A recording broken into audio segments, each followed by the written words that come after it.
Sorry for how things turned out, but I never heard him say that he was sorry for his own actions. Not once did I recall hearing those things. The murder of 5 children, 11 years of age or younger.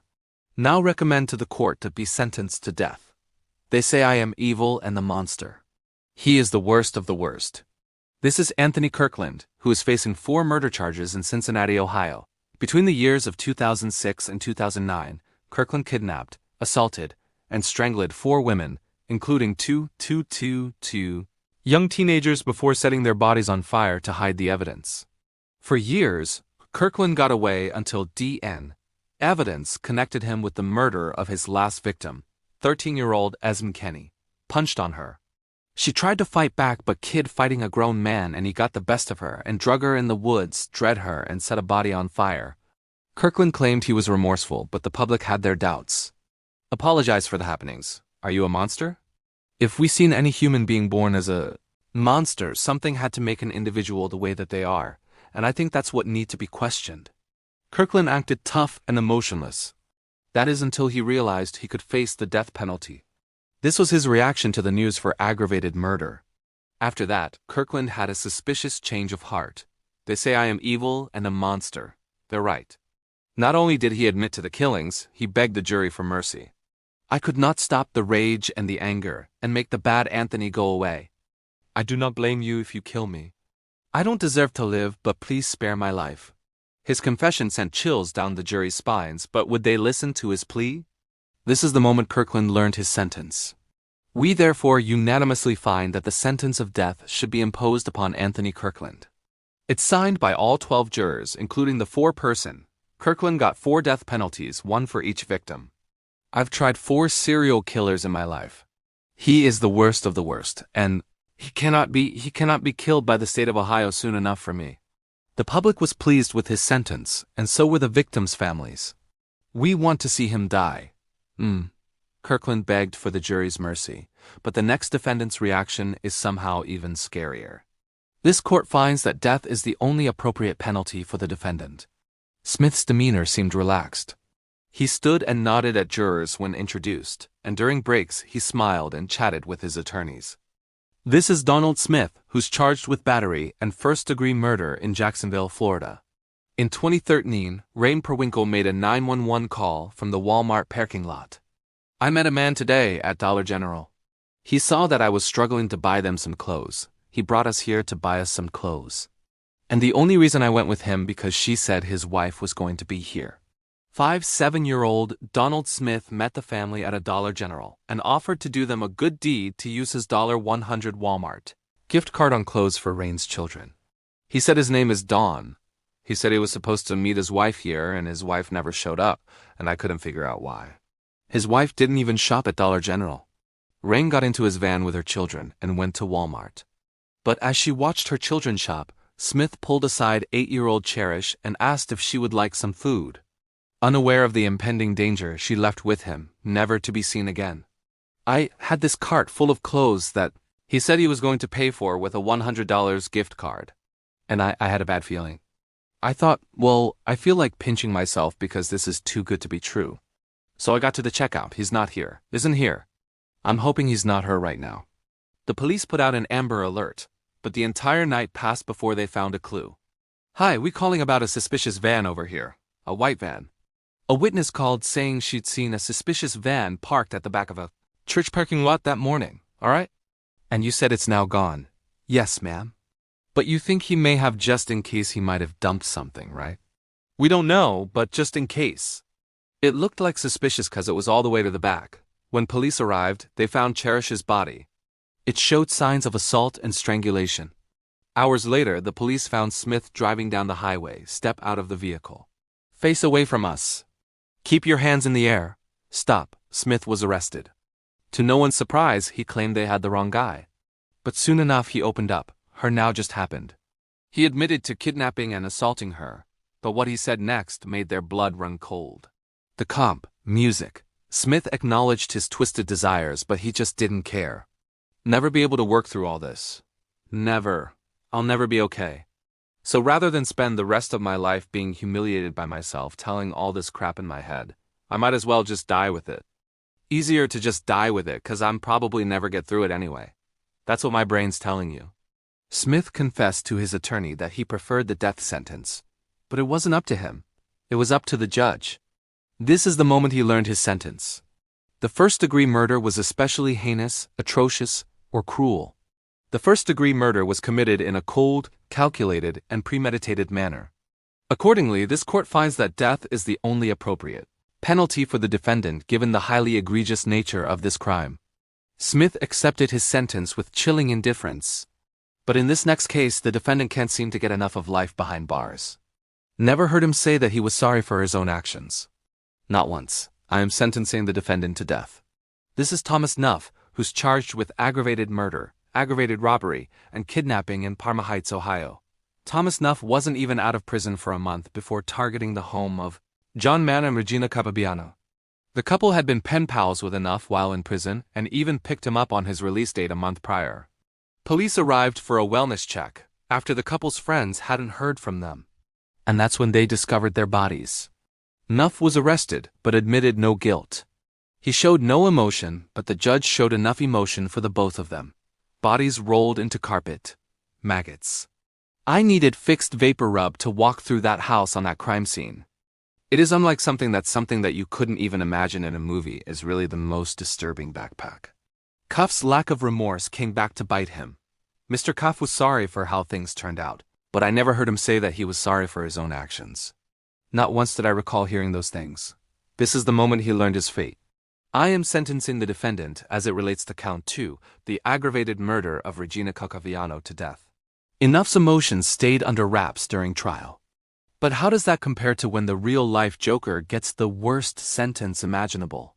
He choked her and ran her over so many times he made her look like spaghetti. Wade Stephen Wilson be sentenced to death for each count of first-degree murder. Like in the case of Wade Wilson, who's charged with double homicide in Cape Coral, Florida. Wilson met 35-year-old Christine Melton at a bar in 2019. He went home with her that night, but by morning, he had strangled her to death in her own bed. Wilson stole his victim's car and fled the crime scene.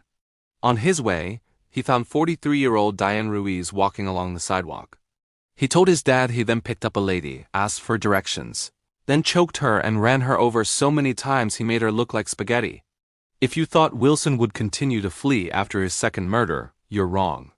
Instead, Wilson entered a nearby convenience store, confessed his sins to the cashier on duty, and waited for the police to arrive.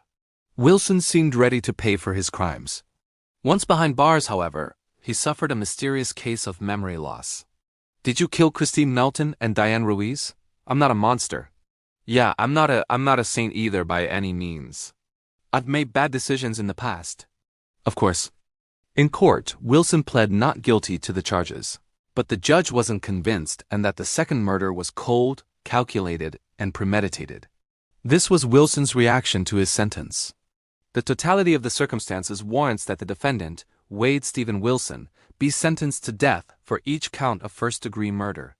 Wilson stayed as emotionless as ever after hearing the news. Wilson was sentenced to the ultimate punishment. But what happens when someone gets 10 death sentences? He is evil. His own attorneys today called him a serial killer and a cannibal. Therefore, this court sentences you to death. Like in the case of Jason Thornberg, who's facing 3 counts of capital murder in Fort Worth, Texas. On September 22, 2021, police responded to the scene of a dumpster fire. Once the fire was out, they made a horrifying discovery. The dumpster was filled with the remains of 3 missing persons. This was shocking. It's unsettling, and we knew bringing someone to justice in this case was paramount. The fire destroyed almost all evidence on the bodies.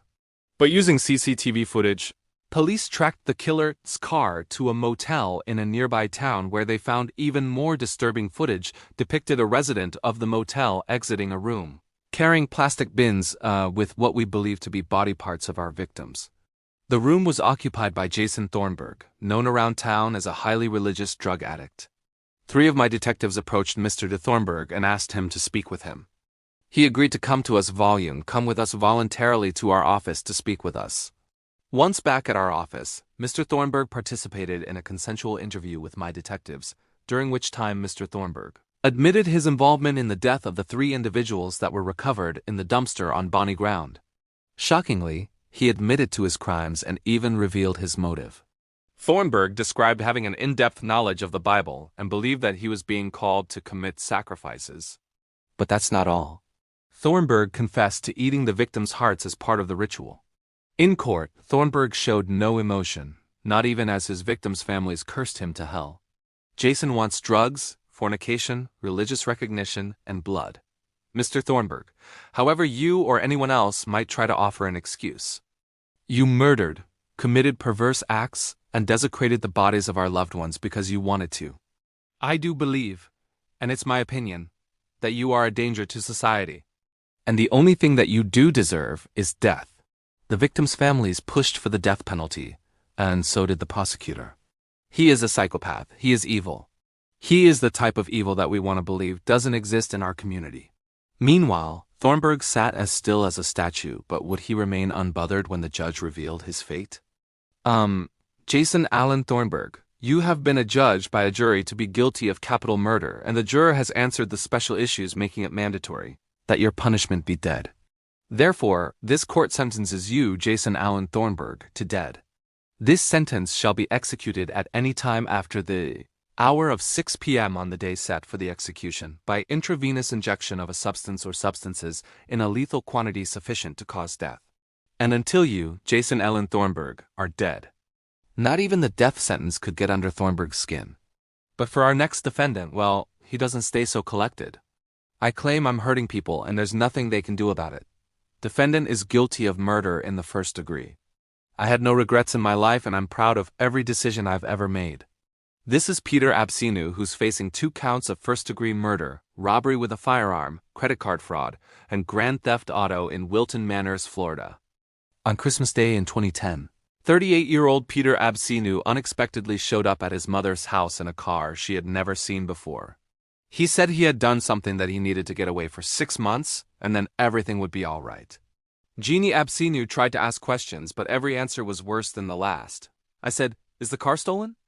And I said, "You told me the car wasn't stole, that your friend gave you this car." And he said, "I lied." Told him that he was making me an accessory to whatever he had done. And let me say he just laughed. She dropped the issue, but days later when she saw what he had been looking at on the computer, her heart dropped. What do you remember seeing on the screen? I saw that Peter's picture, the Saturn in the background in front of a house, and it said that they were looking for Peter as the person. The screen showed a news story of 2 men shot to death in their home days earlier, and her son was the prime suspect. She called the police and her son was promptly arrested. Now in court, his attorney had an interesting theory. He was hired as a dude and an escort and whatever you want to call it. Mr. Powell and Mr. Adams hired him to come into their lives. He claimed that Absinu, who was trying to make extra cash for sexual favors, arrived at the house to find the couple already murdered and he fled. He was not living the lifestyle where if he was going to pick up the phone and call the police, he was a survivor and he went into a survival mode. But would an innocent man steal the victim's SUV and max out their credit cards? And would an innocent man say this? I had no regrets in my life and proud of every decision I've ever made. Nobody here knows what really happened that day. Everyone can speculate what ifs and may till they glue in the face, which we'll never really know. You would need a Ouija board for that. But that's not the only shocking thing Absinu said. In March, Absinu submitted a disturbing letter to the court where he called homosexuals a disgrace and the feeling of taking a life euphoric. The victim's sisters were shocked at his behavior. No remorse. No remorse. Still joking and laughing and just flat, has a grin on his face as of today. But Absinu was about to get a nasty serving of karma. This is the moment the jury returned their verdict. Defendant is guilty of the murder in the 1st degree. They found him guilty of the murders and recommended the death sentence. In response, Absinu flipped them off. The judge upheld the jury's recommendation and it looks like she made the right choice. I claim I'm hurting people. I wholeheartedly had nothing to lose and I'm going to kick it out on everybody I can. He already had a plan on how he'd do it. But it's really easy to talk somebody into teaching them jujitsu, putting him in a choke, and just holding on too long, and there's nothing they can do about it. Absinu's chilling response only confirms the jury's decision. In this next case, however, the defendant stayed calm and collected until he couldn't anymore.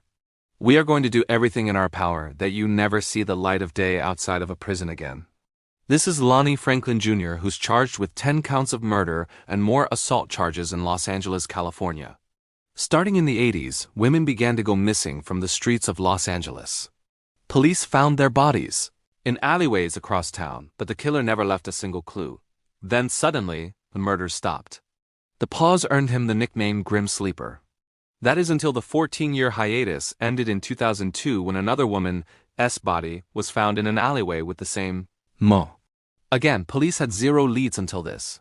For decades, he eluded the police.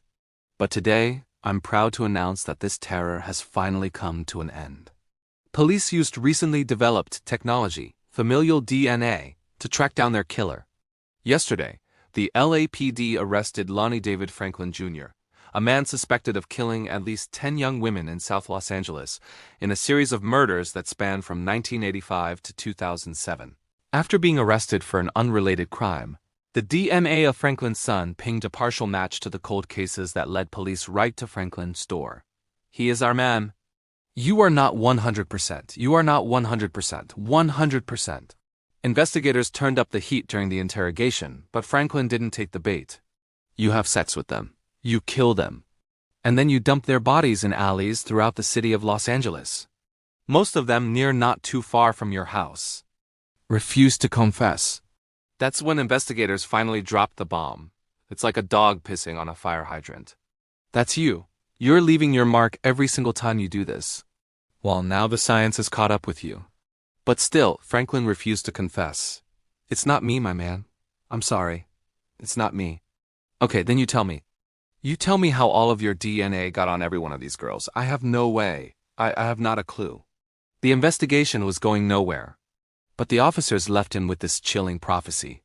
We're going to do everything in our power that you never see the light of day outside of a prison again. Do you understand that? I understand that. After a 20-year crime spree, Franklin was finally put on trial. Without a confession, would DNA evidence be enough to convict him?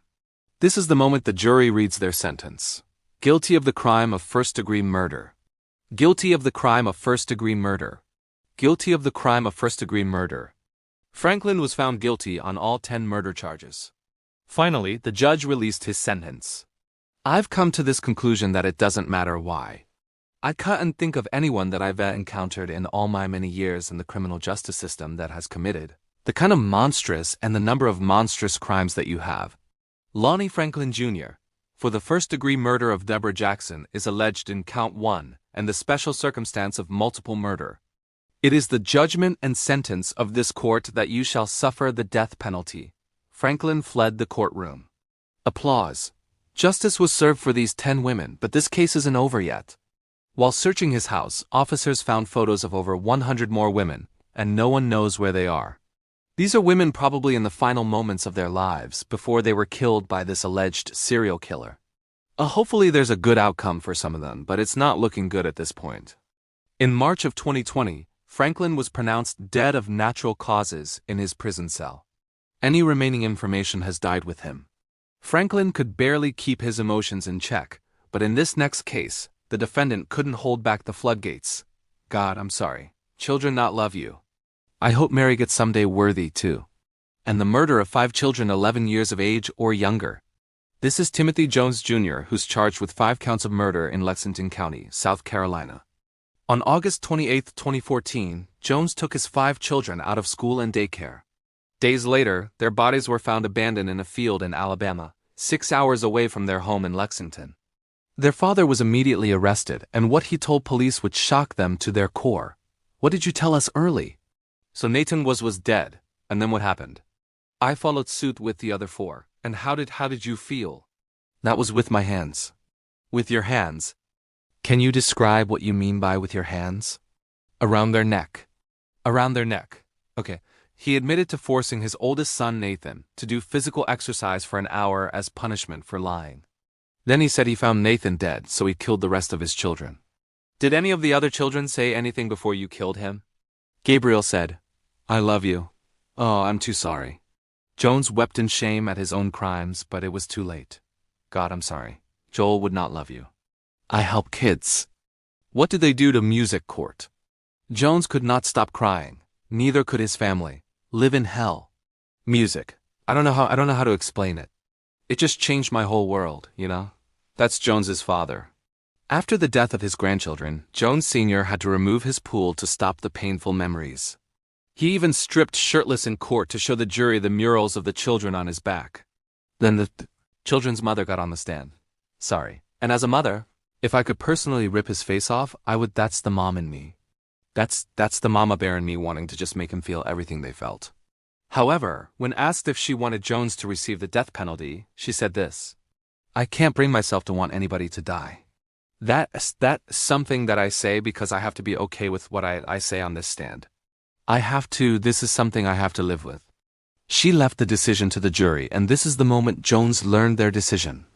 We, the jury, in the above entitled case have found beyond a reasonable doubt the existence of the following statutory aggravating circumstances, and the murder of 5 children 11 years of age or younger. Now recommend to the court that the defendant Timothy R. Jones, Jr. be sentenced to death. Jones couldn't hold back his tears in court. But in this next case, the defendant isn't sad. She's furious. I know I was raped. You weren't nothing but a bunch of putting somebody who was raped. This is Eileen Warnos, who's charged with 6 counts of murder and armed robbery in Florida. In the 1980s, Eileen Warnos worked as a prostitute along the highways of Florida.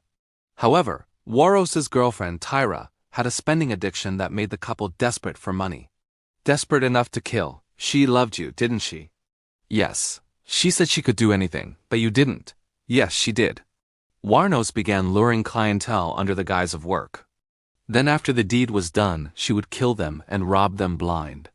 And so learning how to be a hooker as a hitchhiker, right? Eventually got tiring at it in the end. I carried the gun for protection, but then I got where I was getting a real problem, and our rent was due $1,200 behind. Tyra was doing a lot of beer drinking and stuff. She wanted to go out all the time, so she was burning up the money I was making. She claimed she did it all for love. Tyra was well aware of her crimes. We were sitting on the floor watching TV, and she'd just come out and said, I have something to tell you. And I asked her what. And she said that she had shot and killed a man that day. But when police started closing in on them, Tyra betrayed her lover. What the hell is going on? I mean, they've been up to my parents again. They've got my sister now asking her questions. Is all hell was, huh? She called her lover, trying to trick her into confessing, all while police were listening in. You leave. They're coming after me. I know they are. No, they're not. They've got to. Why are they asking so many questions then? I had to confess everything to keep you from. Okay, don't worry. Okay. No, Warnos was willing to go to jail for her lover, but Tyra wasn't. And in order for her to say what you wanted her to, you lied, right? Yes. It was in fact much more than a couple of times, wasn't it?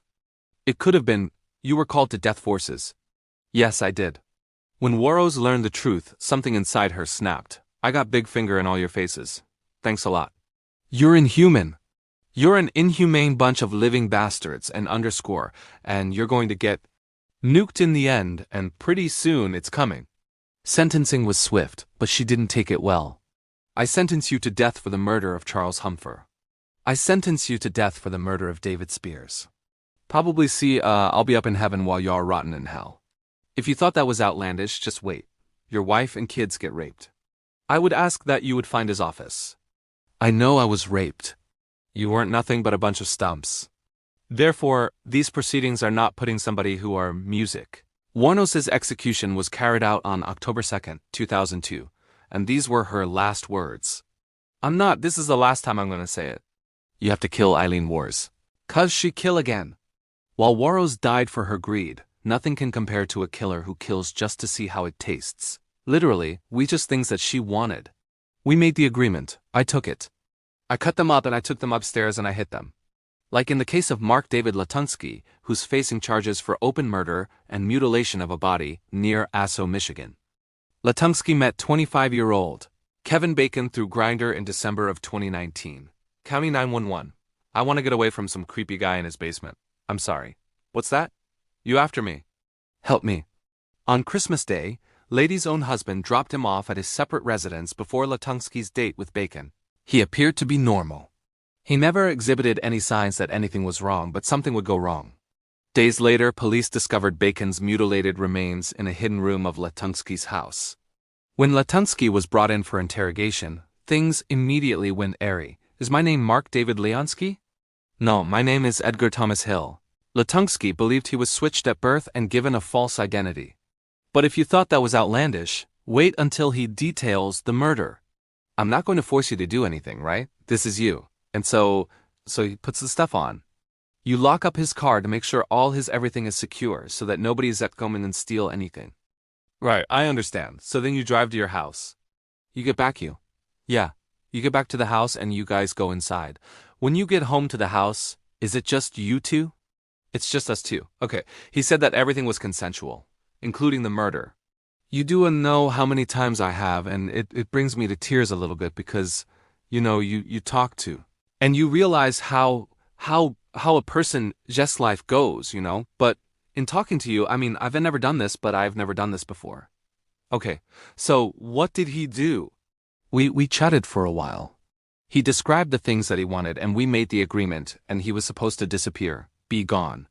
What was the agreement? I would make his body disappear. And we've talked about, several things, what was I going to do? And part of it was the process of turning, that what portions of his body could be used or gotten. That there were certain things as far as turning his bones into bone meal and turning them into something that would grow tulips for his family. He said Bacon himself asked that he slit his throat. But that's not all. Doing what I needed to do to complete what I told him I would do. Turn him into something that would produce life. Okay, and that's what I was in the process of doing. I started to do what I told him I was going to do. I was going to eat part of him, and I did. It was the new moon and honoring my word through what I thought I would do. That's right. Latunksky cannibalized part of Bacon's body, but not just any part. The testicles on the kitchen stove, fried. It was the griddle.